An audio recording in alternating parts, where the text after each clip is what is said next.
Something very profound is happening in human consciousness. A hidden darkness is coming to light, and many of us are feeling a weight we can't ignore. A collective shame, a collective sorrow. Some souls are unconsciously cultivating pain, while others are knowingly and unknowingly transmuting this pain into love. For many of us, the depression, heaviness, and anxiety we face in our daily lives and deep in the crevices of our shadow work isn't solely personal. Much of what we feel is part of a larger and often unnoticed spiritual process. In this video, we'll use symbolism, spiritual archetypes, and personal encounters to explore the divine aspects and not so divine aspects of shame, and how this energy moves through our bodies, simultaneously healing and creating humanity's shadow. We'll recall our divine identity. Remember that there's absolutely nothing wrong with us. We're exactly who we should be, exactly where we should be. But we're part of a sacred role in humanity, that of destruction and rebirth. If you've ever felt like you're carrying more than just your own pain, this conversation may be for you.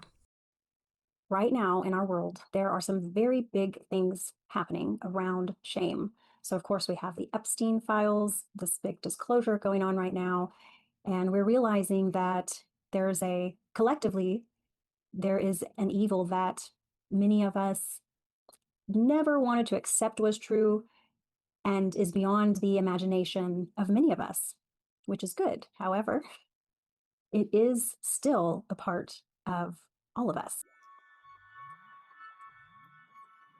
Humanity is actually, as a whole, processing this shame. So there are those who are feeling the shame simply because they are a part of these negative things. They may not necessarily be feeling that shame openly and outwardly, and they may not be conscious of it, but they do have souls that are in a bad condition right now.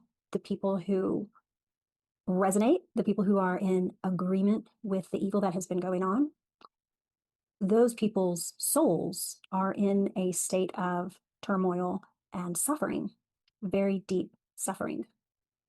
There are also those of us who do not resonate with this evil at all. We don't think it should ever exist. But we are also suffering as a result of shame. So shame it's in the consciousness, it's in the conscious environment and atmosphere right now. Many of us are feeling feelings of even being ashamed of being human. I've heard people say they're ashamed of being human right now. The future of earthly consciousness is right before our eyes, and most of us are not noticing it all. It's actually very, very, very beautiful. And this future of human consciousness in what someone may call the new earth or 5D existence or our awakening, our awareness, it is around us in the form of neurodivergent people, wounded healers, energy healers, the autistic, and shamans living all around us. Those who are processing energy into higher, more loving quadrants all around us. They're all around us. You'll notice that these individuals seem to not necessarily fit in, right? They're highly sensitive, oftentimes too sensitive to exist comfortably here on Earth at this time. These are some of the first souls who have decided to incarnate and bring in the foundation of the new higher consciousness that is headed our way. On the other end, on the way other side of the spectrum, we have things like narcissists, psychopaths, sociopaths, these individuals who cannot connect to their heart center. They cannot connect to their empathic impulses. They cannot connect to their compassion. What sensitive people are doing is actually very mechanical.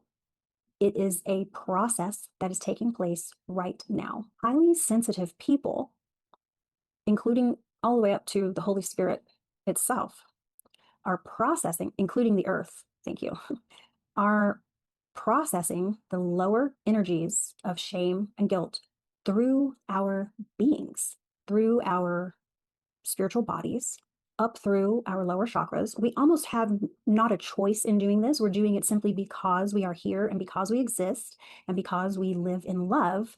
We will process the lower energies up and out back into the atmosphere as love. For these reasons, we often notice that it can be physically, mentally, emotionally hard to exist on Earth, hard to exist in this reality. There's absolutely nothing wrong with us. So I want to make that very clear because we are processing energies that want to magnify, and we are instead attempting to magnify things like joy, love, kindness, compassion, but we can't deny these lower resonant energies. They're simply a part of the consciousness map right now. So as we are processing energy up into these higher resonances and feeling the effects of them, those effects sometimes come on maybe as depression, sometimes as even, they may even manifest sometimes and seem like forms of psychosis, body pains. We do not, nor should we ever feel guilty that we're experiencing these things, and we should also not feel weak. It is not in any way that we are weak, that we find this world to be heavy. That is the natural nature of what we are doing and what we chose to do through our existence here. As we process the energy up, there are lower beings. I'm calling them lower because of just simply the vibration. It's easier to think of them in that way. I'm not calling them worthless by any means. I do think that their souls are in a problematic, troublesome state, but they are not doing what we are doing. So while we're processing energy up and out through the heart, through the crown, things of this nature, they are siphoning, and they're processing energy down into a space of degradation. And it's an inverted and dismembering, um, backwards. To us, this is how it would seem. It is a processing error, if you will, if you want to simplify it. It is a processing error to use your life force energy in this way. And this is what many of them are doing, and they're locked into doing it. Many of them, they cannot see beyond the flow that they have created in their lives. This should stop. I'm not in agreement, right? So that's exactly the duality between the groups, right? I'm not in agreement in them processing energy, life force energy down into death and pain. Death and pain have their place, and I'll talk about that in just a second. But death, pain, and suffering is not something that we should, as humans, in my opinion, that we should breathe life into. It is something that should come and go as a natural process of destruction. When I look at these souls, I look at them as a little bit rotten. Like if you have fruit and it's rotten, right? So just imagine that fruit on your counter. It's got bugs. It's like torn open. It's it's in the opposite form that it should be in, right? Like a mango should never look like that, you know? When you look at fruit and it's rotten, it's very disgusting and it's very off-putting because it's in its destruction and death form. Not something to necessarily be cultivated, but something that should be returned back into the cosmic process. Meaning, you know, we return it to the earth, we compost it, we use it to help create life. Using these, what I'm going to call rotten energies, to cultivate more rotten energies is an inversion of life force energy. Regardless, if it is being done in the sphere of consciousness, then we are a part of it and it is affecting us. And so for that reason, we transmute the energy. Those of us who live in love, those of us who live in compassion and hope and these vibrations, these frequencies, we are processing the lower energy almost as a courtesy. And also it is involuntary. So there are those who are processing it and do not know, and there are those who are aware, and there's some in between, right? Kind of aware, you think you're helping, you want to help, you feel you're helping, but yet you're suffering because you're facing your own problems in life, your own issues in life. Well, it's all related. There are those who don't want to believe in the idea of enemies, you know. That's totally fine. If you're someone who has evolved to such a space that you feel that there is no negativity to handle or process, you know, I'm just in this state of bliss. Well, I mean, that's good for you. I'm happy for you. I'm so happy for you. I can't wait to know what that feels like. That is not who I am. That's not apparently why I came. I came to find out that I have come to consciously help process these lower energies through transmutation. So when we process lower energies, these energies are often known as, you've heard the terminology dark night of the soul, you've heard the terminology shadow work, these things that we often think and feel we're doing just for ourselves so that we can be made whole, so that we can be okay, so we can exist and be happy. We're not just doing it for ourselves. And it's not all just our pain, and it's not all just our shadow.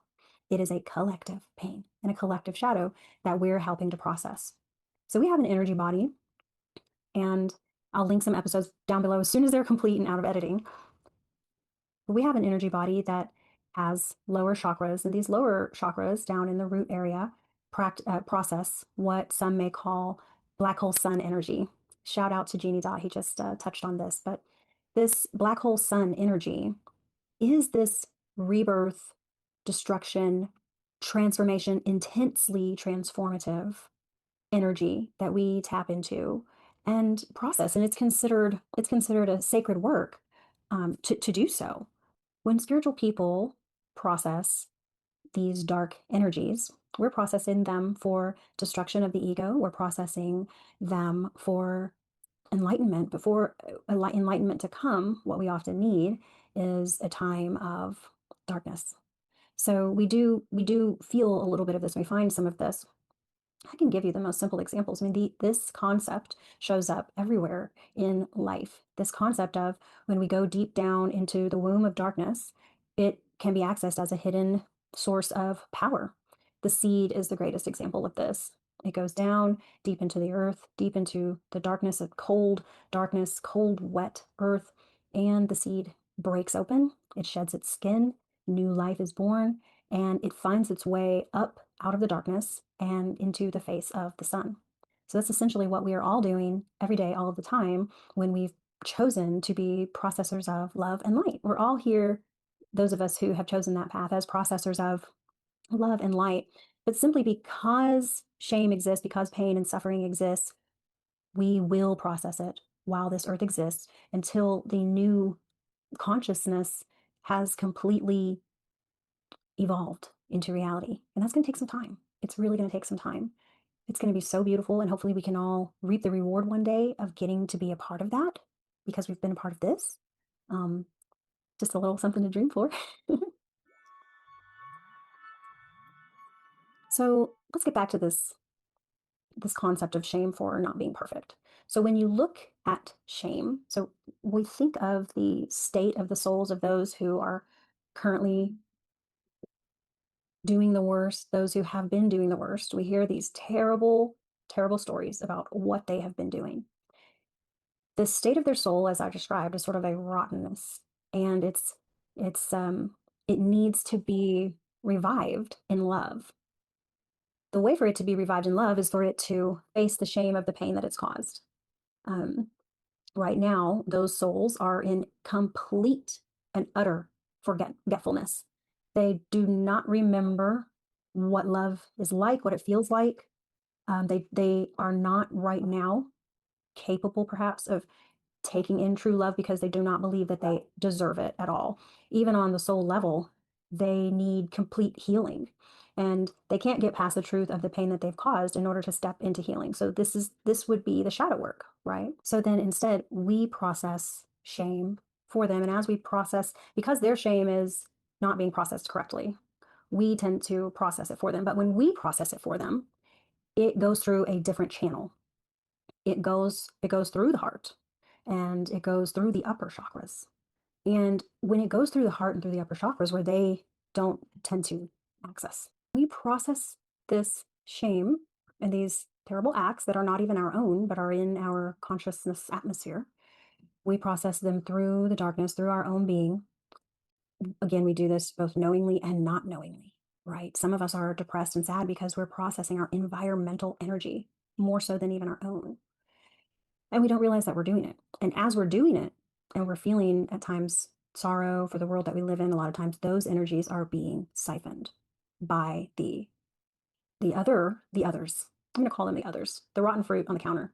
They're siphoning the feelings that we are getting from the sadness, the sorrow, and the pain of their existence and the things that they're doing. So they've created a circuit with many of us when we're not aware that, and even when we are to a degree, but when we're not aware that we're in a circuitry relationship with them, we don't realize that they're siphoning our energy.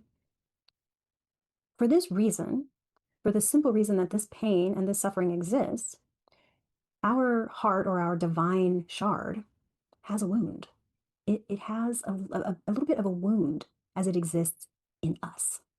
For God, who is perfect, who is the all in all, who is the source of all things, to have come down, down, down, down, down, down, down, down, down, so low and away from its own complete whole nature, when it exists in us, it has a wound. And that wound is what we are essentially processing the pain through. And in processing that pain, we are helping to heal the whole world. However, when we process darkness, it still has an aspect of destruction. So when we're processing this lower energy and we want to process it up, the way that it goes through our being is through this key, this lack of knowledge of who we are. It turns the door and opens, it's a key that turns and opens the door to find out who we are, but it starts on the side of we do not know who we are. So when we first begin to process this pain that many of us are in, that many of us experience, it is simply because we haven't fully actualized who we are as God, but also we do know who we are as God. So there is a sorrow in effect because of this conundrum that is in existence, this essentially longing for self, and not being fully actualized as God because we chose to be here in this form of suffering. So it creates this conundrum of existence where there is a pain and a suffering that goes on. The more that you have forgotten, the more that we have forgotten who we are, and the less we're truly associated with our essence as God, as the Spirit of God, as Christ on the planet, as the light of God on the earth, the further away we are from that understanding, the more pain that we're essentially processing. And so we the simple human way that we often look at it is that we're ashamed for not being perfect. And this shows up very simply in our lives. Oh, I'm ashamed that I didn't get the job, or I'm ashamed that I blew all my money. I'm ashamed that I can't travel. Name the thing. It may be something physical. It may be a habit. It may be a choice that was made. Whatever it may be, it can all boil down to I'm ashamed that I'm not perfect. And we know in our soul that there's only one that is perfect, and that is the all in all, which is Source. So in turn, we are ashamed for not being Source while we are Source. When you're in love, it is the foundation of that is in a shame that you are not God, although you are. So it's this conundrum of existence. When you are living as when you're living as the others who thrive on the pain and the suffering, your shame is because you have no knowledge of God. You have no awakening within you of love. It hasn't occurred yet. And your energy it's inverting. It's simply inverting. And so instead of the energy going up through the heart and you having a humble realization through your shame that you are one with God, and then beginning to transmute the energy up into a space of love, if you are one who is more on the cultivating pain and suffering side of things, then you never reach the heart. You're going down, down, down, and cultivating this death energy. And those are a lot of the ones who we are dealing with now, or that we're seeing in our world. But the darkness, some of the darkest energy, is processed out spiritually through the Holy Mother. And I want to share a story now about my experience with Kali Maa, the demon slayer herself.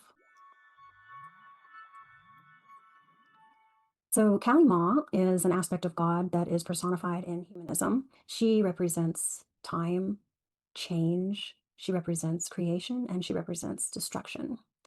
She is a fierce protector, and she is a nurturing mother. A little quote here, it says she is the destroyer of evil forces and the ego, and she symbolizes liberation. So there's a whole amazing story behind her story, the story behind the picture that you see of her with the with her dark complexion and her tongue and the garland of skulls. It's a very interesting story, and I encourage you to look into it when you have time. Learn her full story, read about it from different perspectives, if and when you're ready and when you feel led. But so myself, I was going through a time a few years, maybe 3 to 4 years back, where I was learning about processing dark energy, processing this black hole sun energy. And I was really starting to understand it a little more. And the spirit brought the image of Kali Maa to me. And I grew this curiosity about her. And I began to study her. And I came to find out that she was a demon slayer and she processed sometimes good through rage at times. I mean, she beheaded, demons. I mean, she had to do what she had to do to set things right.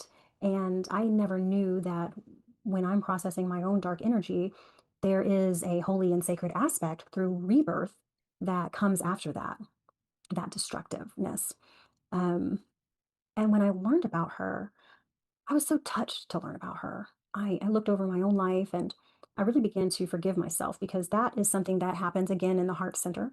And so that is part of that process of processing the darkness is when we want to process it up, we do end up going through a path of forgiveness, love, and compassion, especially in the heart. And that does start off as a self forgiveness, which is something that the others, as referred to, those who cultivate pain and suffering intentionally, would need to do in order to process their own darkness up instead of sending it back down into the earth and into existence like they have been doing. So they would have to face their own shame and they would have to forgive themselves, right? Their demon ways would be slayed by the mother. They would go into a state of destruction. They would be essentially destroyed, dismembered, and they would have to pick up the pieces and look at the things that they've done and forgive themselves, which is what so many of us do. So I had begun studying her, and for about 3 nights, I was focused on her energy and looking at her pictures. And one night, I was just sitting in bed, just chatting up, and it was dark. I was with my little son. He was very little at the time, and it was dark in the room. And amazingly, from across the room, this purple. It had more colors than just purple, but it was almost like purple blue, and then it was like prismatic, and it was about this size. And it just popped into the room. And I was mid sentence. I mean, this happened. Everything that I'm about to tell you happened within seconds. And I looked over at my son. He had just said something. I looked over at him and then I looked back up. And by the time I looked back up, the orb was already fully across the room. And now it was right in front of my face. And I said maybe another word to my son. And to my surprise, it entered into my third eye. I can only describe it as it slammed through my chakras, but it was not painful. I don't know how to describe this feeling. But I knew that she had sent this orb and she had created this moment. I wasn't sure why or what she was doing, but I had cultivated such a love and an honorable respect for her over those days. I would say I fell in love with her as a mother. And I'm not sure why at that moment, but she came in with this orb. She slammed through my chakras in a way that was enjoyable, but I wouldn't necessarily want it to happen again. And she came back out. I felt the orb go in, come back out. And I held my eyes closed for a second to absorb the moment. And when I opened my eyes again, gone, gone. And I sat with that vibration. And I meditated. So that night I meditated and I sat with that vibration and I just was in that energy. And it felt safe and it felt like love.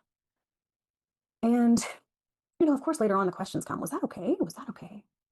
And one of my spiritual teachers who the question was raised to, and she said, you have to look at the fruit of your life. You have to look at the fruit of your life and what happens next to determine if this was good. Was this good? Was this holy? Was this sacred? And so this goes back to processing things through the heart and up versus down into pain, suffering, and destruction. And so what happened next in my life was, was quite beautiful. It was part of my deep road of transformation and what got me to where I am now. It made me think about Matthew 16 to 20, Matthew 7, 16 to 20. And it says, by their fruit, you will recognize them. Do people pick grapes from thorn bushes or figs from thistles? Likewise, every good tree bears good fruit, but a bad tree bears bad fruit. A good tree cannot bear bad fruit, and a bad tree cannot bear good fruit. Every tree that does not bear good fruit is cut down and thrown into the fire. Thus, by their fruit, you will recognize them. And this is those who love, and this is those who cultivate suffering. This goes for all. By their fruit will you recognize them.